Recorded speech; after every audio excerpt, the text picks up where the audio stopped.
Okay, so welcome back to we have our first Zoom media session of the 2021-22 season. Appreciate you all making the time. I think this worked pretty well last year, so I'm glad you're all making it in again this year. We've done some in-person stuff at practice, but I'd like to continue doing Zoom when possible. I think that helped with getting you all accommodated last year. So especially if this is more helpful to you guys, then please let me know, and we can do our best to accommodate that way. And yeah, I guess season opener on Wednesday. Coach, if you have anything to say to start, feel free, and then we can move into questions. I see some people remember how to raise their hands on here. We can do that, and then just cycle through. Yeah, just thank you for everybody for coming back. It's really fun to be able to be together again, to be excited about welcoming fans back into Pauley Pavilion. Just really appreciate the coverage, as I always share with you. I think maybe this time, maybe more important than ever, to tell our stories, because there's going to be a lot of limitations of people who can be in the building, and we need you to get the word out and help us create the buzz and to just tell the stories of the growth and evolution of this team. So thank you for being here tonight. We're really excited to kick the season off, and we are very focused on who we want to become. We're not going to arrive in November. We've got a lot of evolving and growing to do, but we're really excited about who we're going to grow into and who we're going to become. Great. I think I saw Sue's hand first, so we'll start there. Hey, hi there. I'm so excited to see everybody. Thanks for having this. It's great to see you, Corey. Great to see everybody. So you have quite a few changes on your team this year, obviously, and maybe perhaps the most I've seen in your tenure there at UCLA. And maybe you could start out by talking about what all is going to be different about you guys this year, what changes are going to be made, and then in what ways are you the same? And I guess I kind of know what you're going to say about the same. I know the Bruin values are still there, but like as far as play is concerned, you got a lot of new pieces, and I'm going to try my best to get to know them. But maybe you could start with that. Well, Sue, quite bluntly, I'm trying my best to get to know them too. The reality is I do not think that I was just on a call with Imari and Roz, who were doing the call on Wednesday for Pac-12 Networks, and they said, "What is the identity of your team?" I said, "Ask me in a couple months. I don't know yet." I just think we're evolving. We're getting to know each other.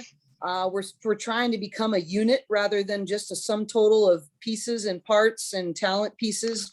And we're not there yet. I'm just going to be really blunt with you. We're getting it every game. I think we get every week we get a few more pieces where I feel like we're getting this sense of, oh, I see where this teammate is. I know what she does well. I can make a play for her here. And I think we're getting maybe 4, 6, 8 possessions better every week. But I'll be honest with you, we are still learning, and we've unfortunately had some things we've had to battle through. So I think that adds to the learning curve. But, I think the things where we're the same is we're going to really anchor our program in the defensive end of the floor. I do think we need to get better on our rebounding. We're not there yet. I think that's probably been the biggest thing that we've felt in terms of losing Lauren and Michaela. Is that rebounding presence. And I think we need to grow in our consistency in that area. And we'll be very the same in terms of our offensive versatility. We're going to spread the floor. We're going to play positionless basketball. We're going to really use our versatility. Outside of those sort of anchors, I think we are really evolving. And I think we got a little ways to go before I can tell you a real solid identity and what's going to be sort of our rally cry as a team. Okay, and then just as a quick follow-up with your newcomers, especially your grad transfers, is anything stick out as far as what to keep eyes on about them? Like I know what I'm going to get from Charisma, and I know what you're going to miss in Mick. But like, what is maybe one thing that each one of them is going to bring that you're excited about? Well, I think Jaelynn Penn, who's right here with us, I was also just telling this to Roz and Anne-Marie. There's very few guards that I think defend and score in the very elite levels of the country, and Jay Penn is in that group. She, that's what I love about Charisma in the backcourt, is there's not an area of the game that she's not affecting.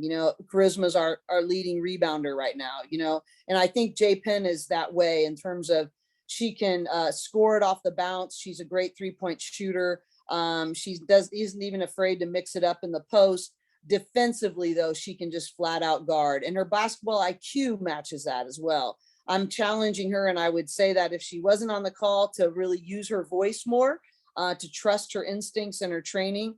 But I think that she's a very, very complete guard, and it's going to be fun to watch that come to pass and have her grow in her confidence in the blue and gold.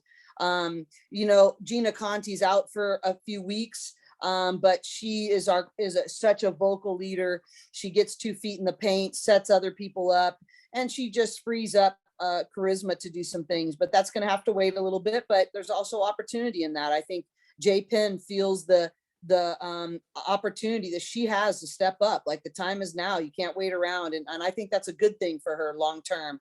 And then Imari Thomas, I mean, the players all call her, she's a walking bucket. She is versatile. She's got great instincts. She can do it in the post. She's shooting 46% from the 3-point line in so far this year in live situations. And I think we're going to need to move her around in different ways. She has great hands, really good IQ. Really just, her challenge is going to be consistency, and then helping her teammates know how to find her on a consistent basis. So those are the 3 grad transfers and sort of what I think they bring to the table. Thanks, Sue. We'll go to Dave Marcus, UCLA play-by-play radio. Good to see you, Dave. Great to see you, Ryan. Hi, everybody. Coach, following up on Sue's question, I've seen situations where a grad transfer comes to a program, but getting 3 with all the experience they have, they're such highly accomplished players and people. What do they bring other than their basketball skills coming into the program? Well, I think when you get new players, normally there's just, you don't really know if they understand what it takes, what the grind is, how they're going to handle adversity. And I think they just have a higher baseline for that. They've experienced the ups and downs, the long seasons, the adversity that comes with college basketball. So I think there's just a maturity.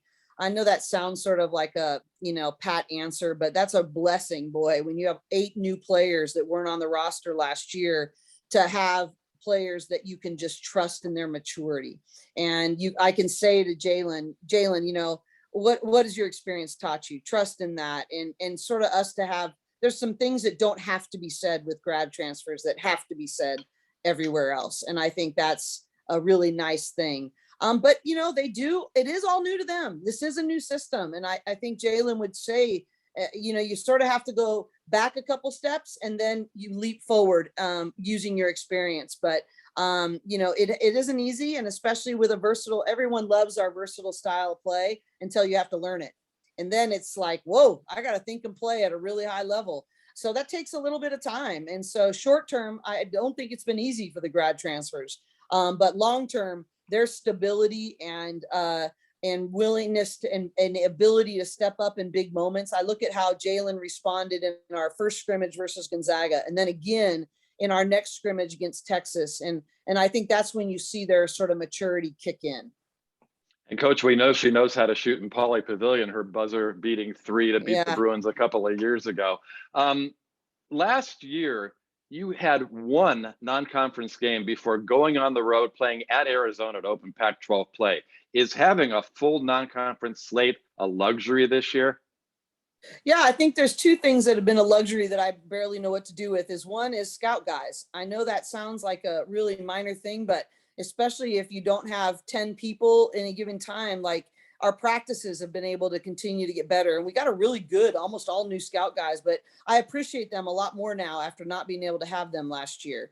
And then secondly is a full schedule. Like, I think about how much we grew from Gonzaga to Texas close scrimmage, and how I expect us to grow again going into Pepperdine. And I just think that non-conference schedule to get different kinds of players and different kinds of people, especially having 8 new players. Like, we're not a synergistic team yet, but every week we get better, and I think with every experience we get better. And so I think that non-conference schedule is more important than ever to us to play those different styles before that Pac-12 grind comes. Go to Mike Regalado, Bruin Report Online.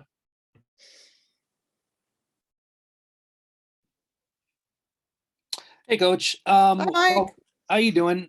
Along with the injuries, you're still pretty deep, but Gina Conti was obviously going to handle the ball a lot more. Is that obviously changes things a bit? How are you going to go about distributing the ball? Who's going to be handling the ball early in the season until she gets back? Well, you're looking at two of them right here, Jaelynn and Charisma. And they're perfectly capable. Like that's not an issue at all in terms of the capability of that. They're just going to have to do it for more extended periods of time. But I think that's one of the things I'm most proud of Charisma is she's a winning player, and she's a leader. She's not afraid to say the hard things now. Her handle, I think, is a little bit tighter. Her three balls, I think, really looking good. But she's able to get downhill. She's able to pass out of traffic. She's perfectly capable. I think for her, I want her just to think like a scorer. I don't care what position. I don't call yourself a center. I don't care. Be a scorer. Be somebody when you get the ball in your hands, you're using all of the things in your toolbox. And the same with Jaelynn, so they're going to share that responsibility. They're totally capable, but just because we don't have Gina, I don't want them to lose track of playing to their strengths and being who they are. Also, you also lost Emily Bessoir for the year, unfortunately, and now Angela. And if you could educate me on the proper pronunciation of her name, Angela Dugalic. Dugalic. Thank you very much. With both of them out, especially Angela for a few weeks, how does your post rotation? How's that going to look? Well, I mean, I have a lot of practice at this, Mike. I practiced it a lot last year. So, I think Kayla Owens she'll start for us in the forward spot, if we call it that. Kayla Owens, Imari Thomas. Then we have Izzy Anstey coming in there. Those will be the three. We can play Natalie some at the 4. We could play Chantel soon at the 4. But for the most part, you'll think it'll be for these first couple of weeks, Kayla and Izzy Anstey and Imari Thomas. And then, Chantel and Dominique and Natalie and Charisma and Jaelynn in those guard spots rotating through. Thank you. Mm-hmm. We can go to Dennis, and feel free to play questions for the players. That's just fine as well. I'm boring. Okay. They're way more interesting. Hey, Coach Coles, how are you doing today? Good to see you, and I owe you an email, but I appreciate you being here. Oh, thank you, Coach. I appreciate it. Do you feel like you're learning something every year as a coach? I know you have a different group. Do you feel like you're learning yourself as coach, growing as coach? Absolutely. Coach Wooden used to always say, as soon as you stop growing, you're dead. He always would talk about that. And one of our big core values is a growth mindset. And it can't happen through me until it happens in me. And so I think it's my responsibility to grow and change every single year, just like, I expect the players to. So absolutely. But that's sort of what makes it fun for me is there's a requirement of adaptation and adjustment. And every season is like a new art project. And there's such creativity in that. And there's new ways that I need to contribute and lead and love as a coach. And so, I hope I am. And it's sure one of the things that brings me great joy is to feel like I'm growing along with them. And that's just really a contented thing in life, to feel like you're growing from every experience that's thrown your way. And that includes me as a leader. The next question is for Charisma. Charisma, as far as leadership, what was some of the things that you learned from Michaela? Hi. Michaela, last year I lived with her, so it was great getting to live with her, and I learned a lot from her, just like as a player, and just like she was a very big leader for our team last year. And she was really like, I think from my freshman year to last year, she was a real big lead by example person. And last year I felt like she used her voice so much more. And she was able to say the hard things and like get on me when she needed to. And I think I've really been trying to do that for the team. And like, she was great at holding the standard for all of us. So I've been really trying to do that this year. And my final question is for Jaelynn and for Chantel. What does it mean for you guys to follow up from last year's Bruins team? They had a great run last year. And can you talk about the expectations for this year's team?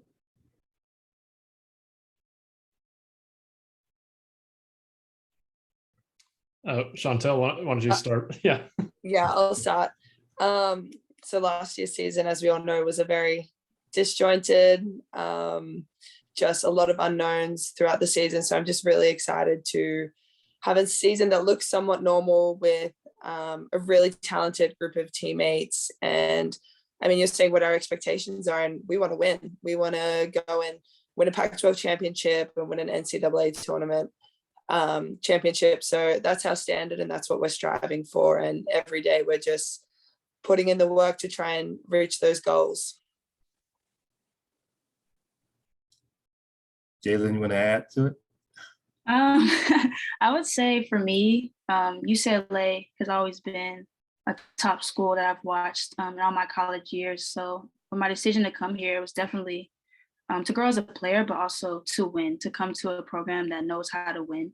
And I just want to be, you know, a part of that missing piece, or just be a part to help this team go farther than they did last year and to become a better team now and in the future.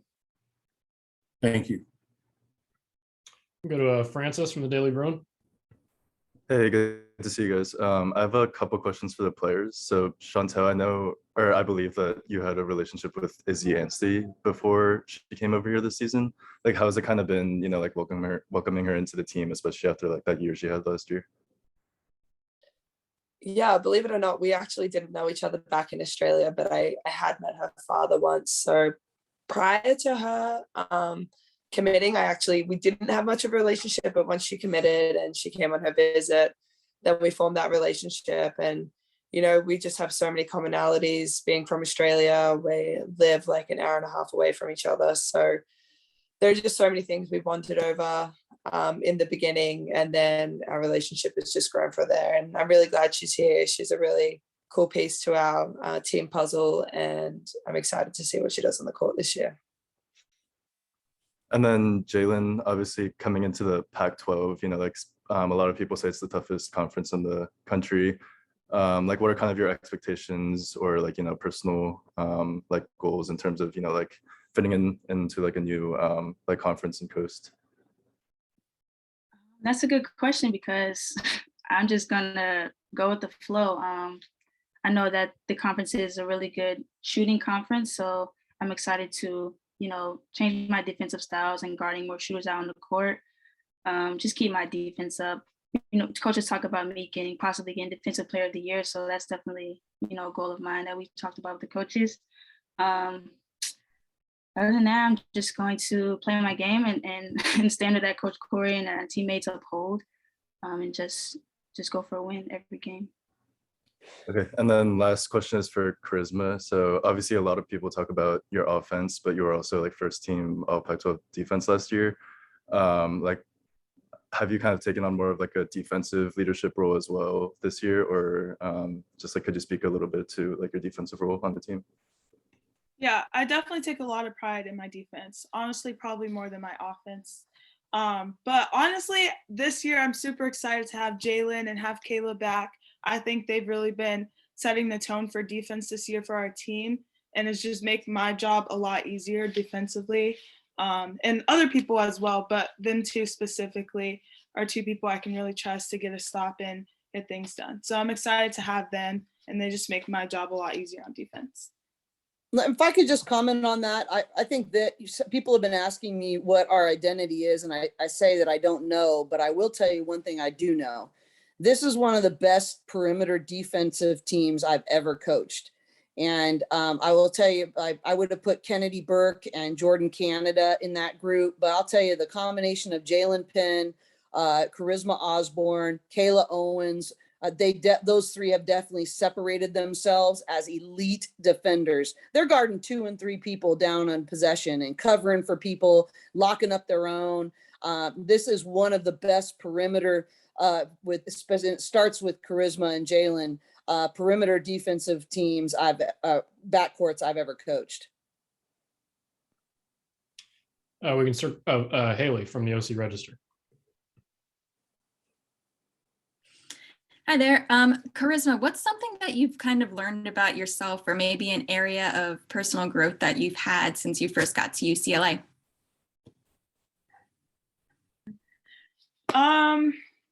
It's a good question. To be honest, my first 2 years, I didn't really see myself like as a leader. And if I did, it was more just like a lead by example type of person. And I think this year I've learned that like I can be that vocal leader, and I can be someone that my team looks up to, not just like on the court, but like on the sideline if I'm out. So definitely I've been trying to like step into that role. Oh, it's frozen. Can you guys hear me? Yeah, sorry, froze on my end. But I've just been trying to step into that role, and like I didn't really see myself like having that role my first 2 years, but this year I've been trying to do it. Thanks. Sue has her hand raised. Sue, do you have another question? Why, yes, I was hoping you would circle back. Charisma, so you had such a breakout year last year. What can we expect from you this year? I'll ask that first. Thank you, I appreciate that. This year, I definitely think my game has changed just a little bit. I'm excited to get back to the 2. You know, Jaelynn's going to be a great point guard for our team this year. Obviously, I'll help her out in that sense too. But I think I'm super excited to get back to playing the 2 a little bit more. In my opinion, I'm just a little bit more comfortable with that. But I have so many great players around me. I think that this year, like, there's a lot of the load could be shared between a bunch of us. So yeah, I'm just excited. You'll have to wait and see. This year is going to be good for hopefully me, and then of course the team. And then I guess just really quickly, Jaelynn, I'm excited to meet you, and maybe we'll even have live press conferences again. But what have you, Jaelynn, what have you and Chantel learned throughout this crazy last year that we just had, and how does this year feel different from quote unquote before times? First, I'm excited to meet you too. Thank you. Wow, I'm just excited for the energy in the gym that we're going to have with the fans. I just think the fans are super important to us, especially how we play and just the energy in the room. And it's just fun in the gym, just playing with, people that support us.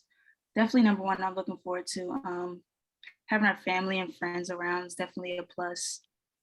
But man, it's nothing like playing in the full gym. The empty gym was definitely different and weird. You can tell like in clutch plays or clutch times in games, like we know the crowd would have got us hype or would have made that extra possession like 10 times like more motivating. So I'm definitely excited to feel that energy in the gym again. Thank you. And we really need you all for that. I think that's a huge deal, but with the requirement of either vaccinated or a negative test within 72 hours, it's hard. I mean, you think about all of our young families that come to games, and it's just really difficult. So if you can just fight for our coverage, fight for these women, these incredible women to have their stories told, that's going to be a big part of getting people to fill up Pauley Pavilion. So thank you for your work, and we're really counting on you to help us get that feeling back in Pauley.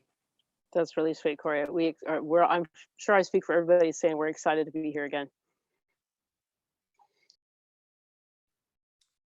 Any other questions?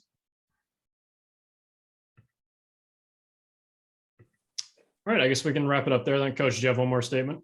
Yeah, I just really, with Chantel on here, I want to say this so you have an idea, and I know that Charisma and Jaelynn would echo this. Chantel has been a spectacular leader for us this year. And, the other day at the end of practice, Coach Tony told everybody, y'all need to listen to her more. She is always saying the right things. She is always knows what our team needs. And he just was complimenting Chantel on what a great job she's doing leading and impacting, and that we needed to elevate her voice and tune into her voice because she knows what she's talking about and she knows how to reach different players on the team. So just really excited to be under Chantel's leadership this year and to really see how she sets the tone for our team, both in the way she plays and also the way she verbally leads.